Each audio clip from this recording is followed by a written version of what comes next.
Well, this week I had a big bill up in Education Committee, Senate File 97. Senate File 97 is the very controversial bill that says in the unfortunate situation of a layoff, that districts would use performance as the first measure. And I know almost every newsletter I've written about it, but this was actually the hearing, and so it's certainly on the top of my mind. So I had many testifiers join me at the table testifying in support of the bill.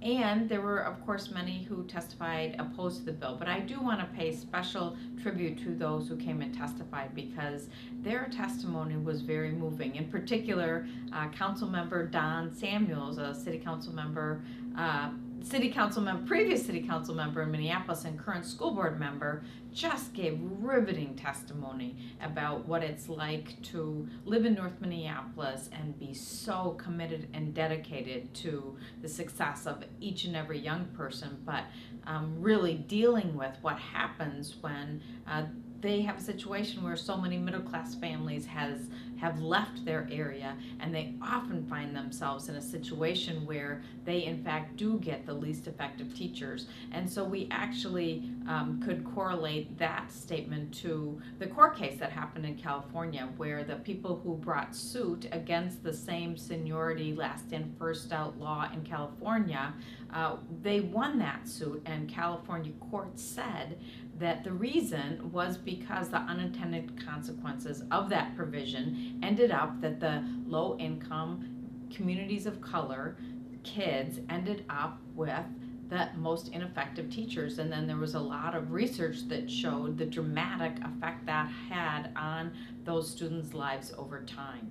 So I don't know whether or not this bill is going to end up ultimately passing. I do believe that if it does not pass, I've heard that there are people who do want to take that very same provision to the courts in Minnesota. And so I think it would be much better if we were able to come to some kind of agreement here so that we don't give up our legislative vote for a court challenge. Now, the other people I would want to just mention is we had parents come and testify who were very strong. We had folks from an organization called MinCan who advocate for policies that promote best interests for students. You know, really just all kinds of people chose to come to the Capitol today and advocate for this policy. And then there were those who felt equally strong who came to oppose this policy. And for the most part, I could really get their complaints down to a couple categories. One being that they were very concerned the teacher morale effect in a building, that it would create a culture of competition rather than collaboration. That was of major concern.